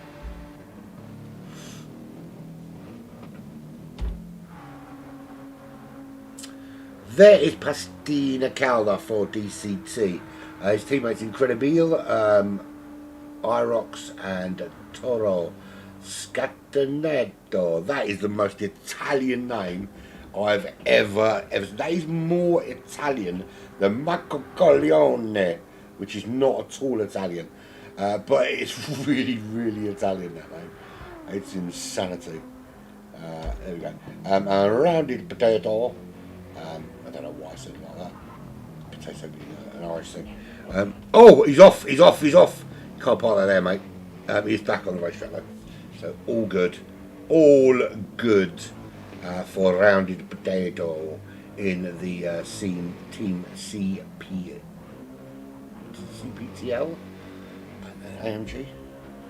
My eyesight is awful, man. The funny thing is I don't even need fucking glasses. But yeah. That's insane. Absolutely insane. I saw it. I genuinely saw it. And I thought I was seeing things. So I would check it in a minute. Right? When that popped up, I was looking at it thinking, that can't be right.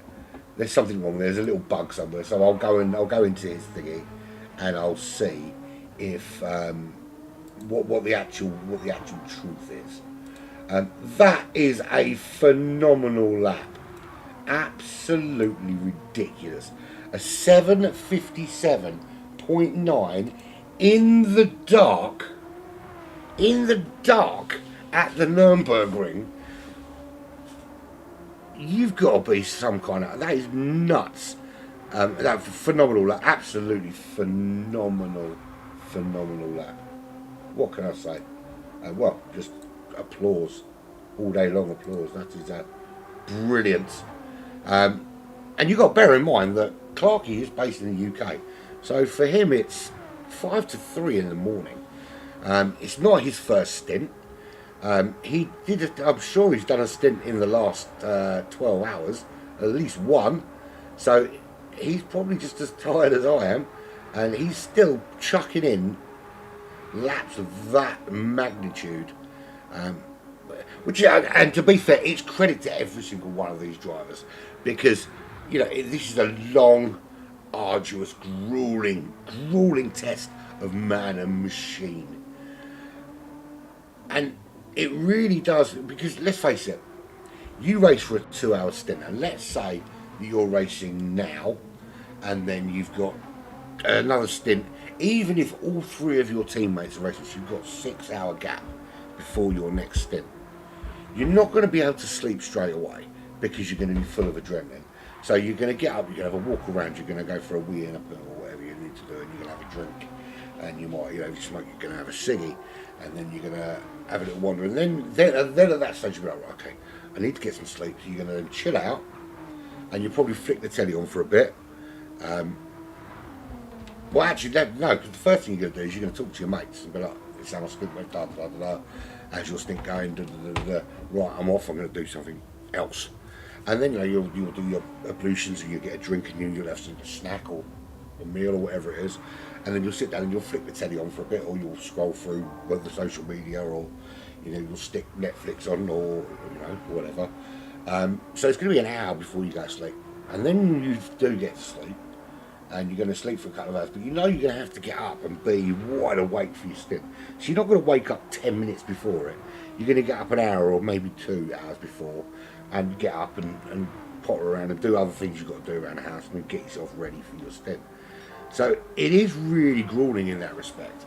And if you think you've got a maximum of 6 hours, essentially, between stints, it's not an awful lot of time in the scheme of things, particularly if you're racing through the night like this. So it is really grueling, and you've got to bear in mind that none of these guys are professional sportsmen. We're not trained for this. I mean, look, all I've got to do is stay up till 3 o'clock in the morning and talk rubbish to you guys, but that's not as difficult as what these guys are doing with the driving. Certainly not. So Clarkey leads the way as we head into towards the final lap of this stint. It's been glorious. It's been glorious. That's what we've become. The GT Racer's car. Right there he is. He's nearly a minute. I called for a minute, didn't I? I think I'm going to get it. I'm wondering whether he's been listening the whole time. And he said, all right, if you want a minute, I'll give you a freaking minute, you stupid bald pirate. And just up that game. So thank you for the entertainment, my friend. Thank you for the entertainment. 21 seconds to Gecko Racer. Without a crash now, I don't think much is going to change in the scheme of things, in the scheme of these positions. It doesn't look like anyone's going to have. Although within 3 seconds now, or 4 seconds of Felipe in fourth, is he potentially going to give his teammates a little bow to start off stint number 7? We are fast approaching the halfway point of this N24 race. Yeah, exactly halfway point. Which we're 12 hours in. We're just under that 12 hours now at this stage. Lap 13.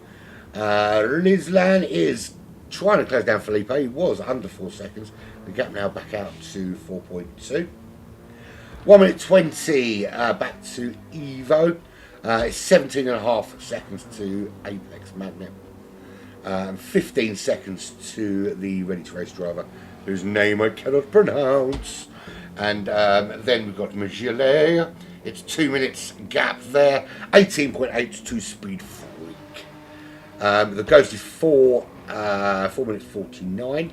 And Pastina has taken that gap and closed it to within 1 minute. This is actually a phenomenal drive from Pastina. Started in last position and was some way back. Hunted down Rowdy Potato. Got a minute and a half ahead of Rowdy Potato. But not only did that, but took about, it was well over a minute and a half, the gap between Ghost and Pastina when this race when this stint started. And he's closed it right down to within 1 minute. Which you'll say, well, 1 minute, we're still like a minute behind. Yes, but we're at the Nürburgring here, and in a 2 hour stint he's taken half that time out, right? Half of it gone. 30 seconds wiped. If the next stint does 30 seconds and the next stint does 30 seconds, then by the time I come back on stint number 9, they're going to be racing. Mark my words. Not necessarily these two cars, but certainly these two teams. There is the magic 1 minute. Clarkey has made the 1 minute gap. You can crash now, mate. Thanks. That last lap was a phenomenal one. Sorry, not last lap. It was even quicker. It was a 7:57.7. It's ridiculous, man. It's ridiculous that anybody can drive that fast. Insanity, man. Insanity. Don't get it.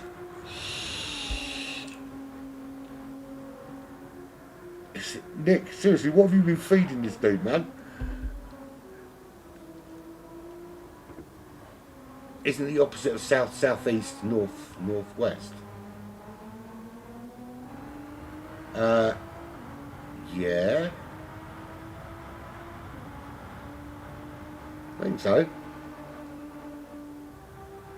I don't remember asking the question with this thing. Well, I don't know. I don't know where the relevance comes from, but I think you're. I think it is. Yeah, south southeast is that way. Never eat shredded wheat. South southeast is that way, and north northwest would be that way. Yeah, that's just directly opposite, right? Why the hell am I even thinking about this at 3 o'clock in the morning? I don't freaking know. So, yeah. Oh, of course, yeah. I haven't. Do you know what? I was looking at it, and then I just ignored it. It's 3.4 meters a second. It's not super quick. It's not really going to blow any clothes off. Put it that way. Right, so Clarky is just so far ahead. It's insane. Yeah, to be fair, I've been kind of dipping in and out, chat. It's difficult. At least I find it difficult to multitask at the best of times. But at 3 o'clock in the morning, after I've done, bear in mind I've already done an hour of broadcasting before this, and I did today's work today. Yeah, you're not getting coherent conversations out of me. Or any significant multitasking. I'm using one arm to hold the other one onto the keyboard to press the buttons as we speak. Right, to be fair, if I didn't have a stream deck, I wouldn't even be bothering to speak anymore because I wouldn't be able to turn the mic on. Right, so Clarky is absolutely dominating at the moment. Don't know who's coming in for Clarky, maybe Nick. But they're not going to have much work to do. All they've got to do, essentially, is keep it between the green bits. And on the black stuff, away from the green bits and the silver bits, keep it on the black bits, and just keep that car rolling. Gecko Racer did briefly have a stint. Well, I say briefly, it was a good 20 minutes out in second, but once the pit stops kind of righted themselves, he found himself back into third place, but still running well, 16.5 seconds clear of Felipe. Rizlan in 5th, we've got Evo in 6th, Apex Magnet in 7th, the Ready to Race driver in 8th. Is that a challenge for, is that on the racetrack? I think that's blue flag moment, isn't it? I don't know why my Alexa just spoke to me, but it's freaking me out. Stop talking to me like that. That's really freaky. I'm literally the only one awake in my house, and my Alexa has just started randomly talking to me. It needs to stop. I'm a little bit afraid. A little bit afraid. So that's not an out-and-out race on the racetrack there. That is a lapping situation. It looks like there's a car coming to unlap itself.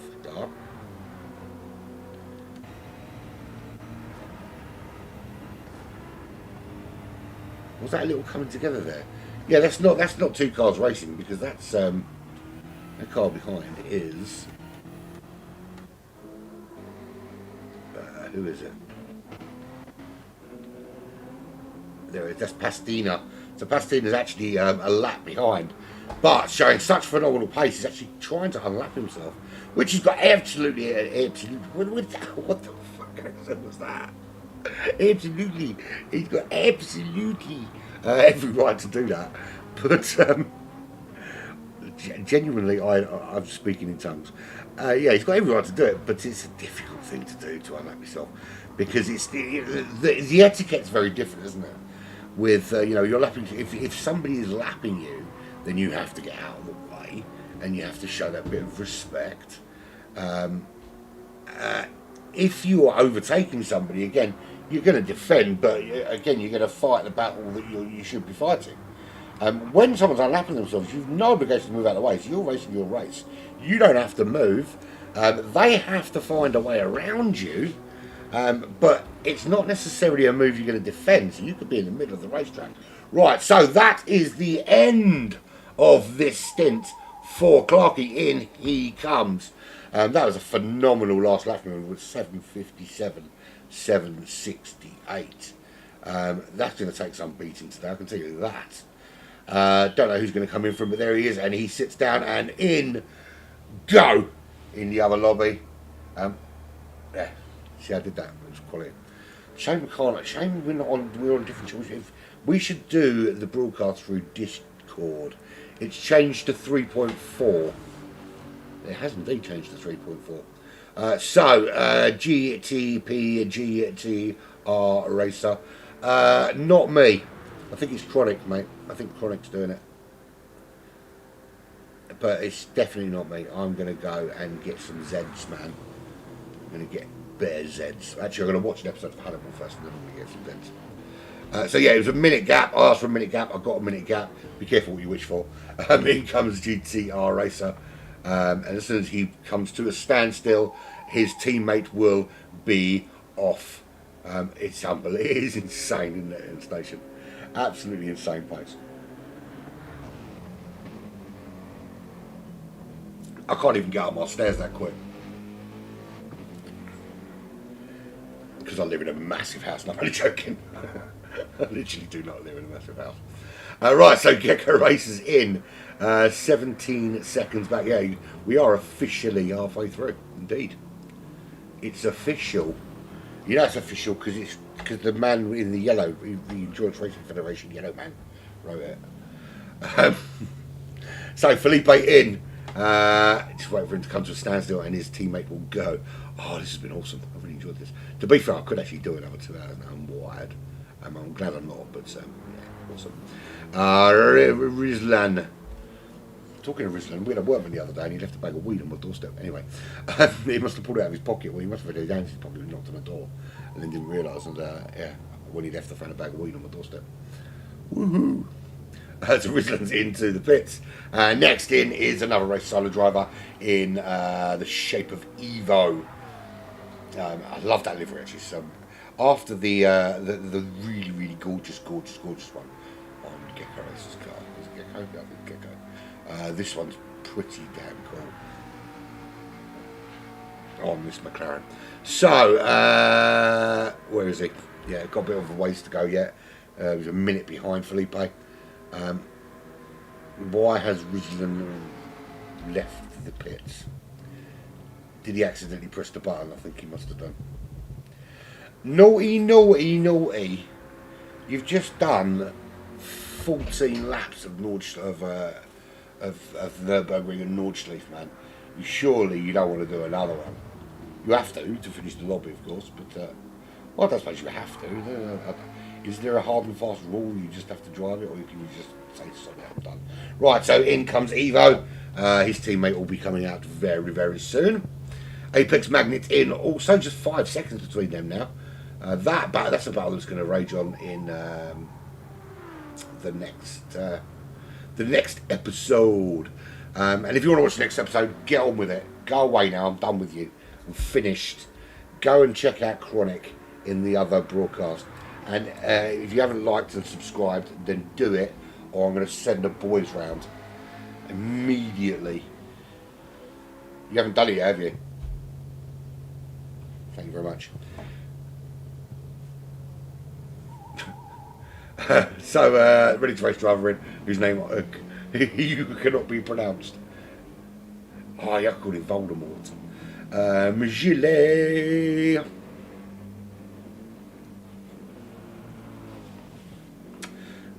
He's 2 minutes back. We could be here a while, lads. Someone get some popcorn. Talking of popcorn, my girls all went to watch that stupid Barbie film today. Well, see, I'm calling it. I've not seen it. I can't call it Steel Film Fantasy. And let's be fair, it has got Margot Robbie in it. But I've said this from the start. I would be incredibly disappointed, right, if they don't at some point during the movie, if she doesn't pull down the knickers and it's completely smooth like an actual Barbie doll. They CGI in just a plastic nothingness underneath her underwear. For no other reason than just because I think it would be quite funny.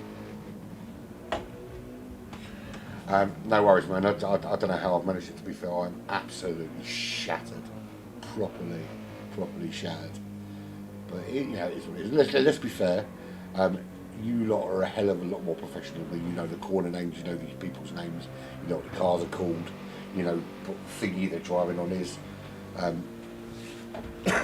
I literally just talk rubbish for 2 hours and hope some of it's about cars. Tell you what, I've died for a piss.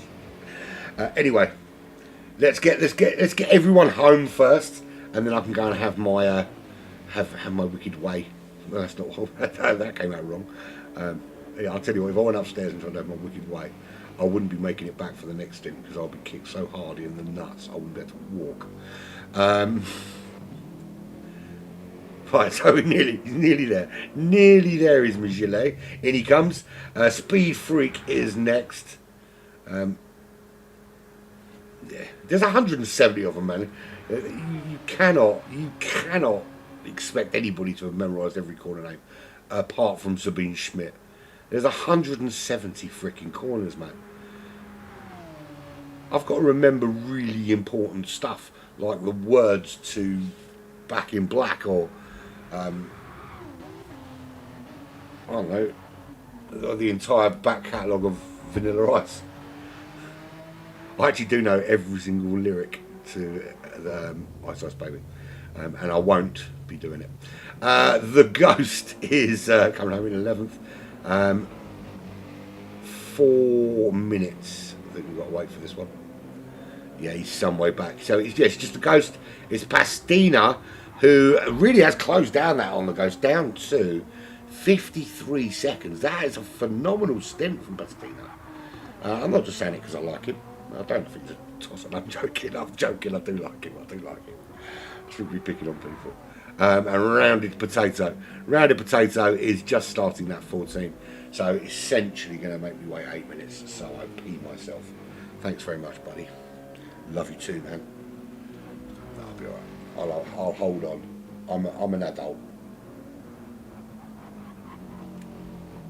Obviously, the frustrating thing is after doing this, driving or not, you can't sleep. You're wired. You're jumpy. I've got to get up. And was it 7 o'clock? The next one, isn't it? 7 a.m. Holy Jesus! On a Sunday morning, man. There's only two types of people to get up on a Sunday morning at 7 a.m. and that's Jesus people who go to church, Jesus people who go to church, and psychopaths. Oh, and 5-year-olds. Although technically they're psychopaths.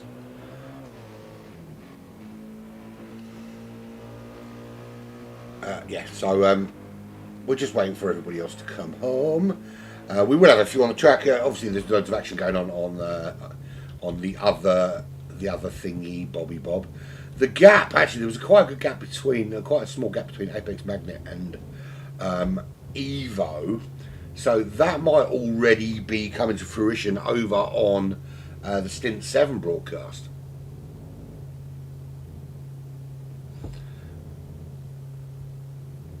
Yeah, it's crazy. It is crazy. So Ost is here. Thanks for that.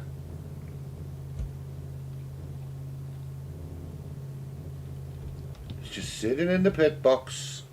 So everyone inside the top 10 has come home. The Ghost we're waiting for. You're getting there, slowly catching monkey, as they say. Kicking up some sparks. By the time I come back, it'll be daylight. Awesomeness. Be able to see the cars in all of their glory.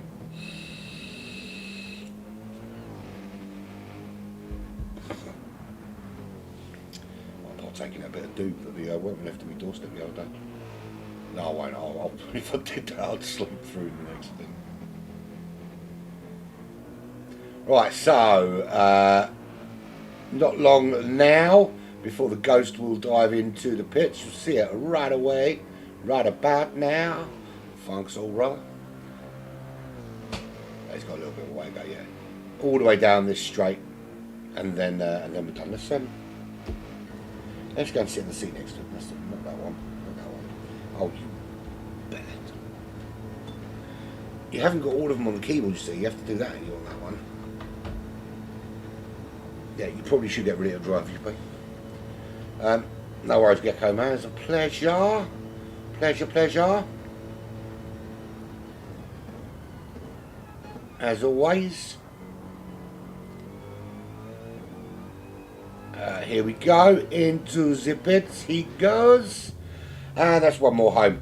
52 seconds for the next one. Is Pastina from LEDC2. Rislian, yes, stop. What's he doing? What are you doing, man?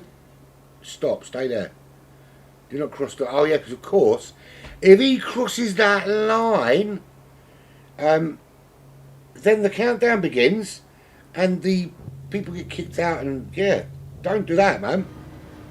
Forgot about that, because, of course, it's a very long lap, and you only get 3 minutes. So, don't cross the line. Immediately stay where you are.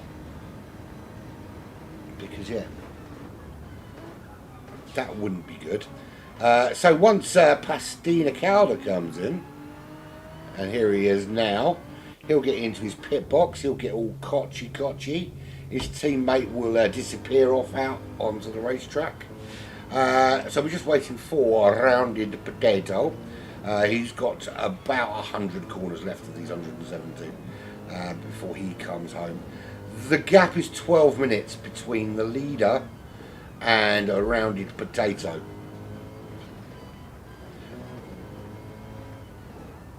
And rounded potato is my favourite person on the racetrack. Do you know why? Because us backmarkers don't get enough love. Anyone that... I know they're doing it into Aston to remind me. But 12 hours in to a 24-hour race and you're already that far behind anybody else, and you have to wonder how you keep yourself motivated to keep going, because there's times when I was doing a daily race this week, and to be fair, I've been dog turd in the daily races this week. I don't know what it is. I can't drive group 1. To be fair, I can't drive group 2 or group 3 or group 4 or literally anything at any great pace, but particularly group 1s are just not my thing. It's mostly just because I haven't driven them much. I haven't really got the measure of the pace and the control in group 1s. So I've struggled this week with Le Mans, and I love Le Mans, but I've struggled. So yeah, it's not gone too well, and it's easy to sitting there at the back to just go, just unplug it or just jump out of the room and not bother. But I think it takes quite a bit of character to stick it out, knowing that nothing's going to change and that you're going to be plumb last when it finishes.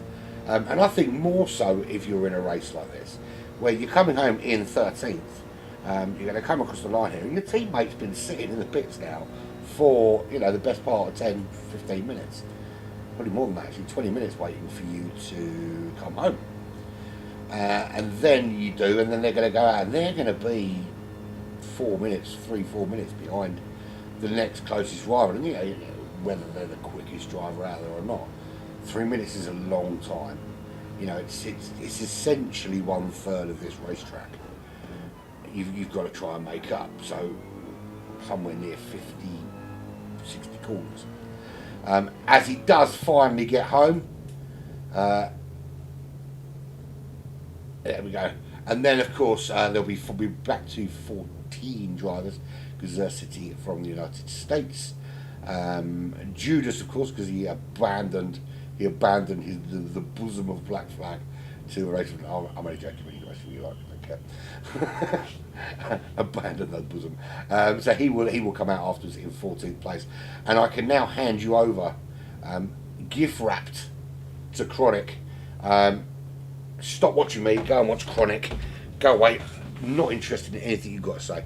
Thank you. Look, thank you very much for joining me and for sticking it out until 3 in the morning. I will catch you guys at 7 a.m. Handing swiftly over to Chronic. Laters.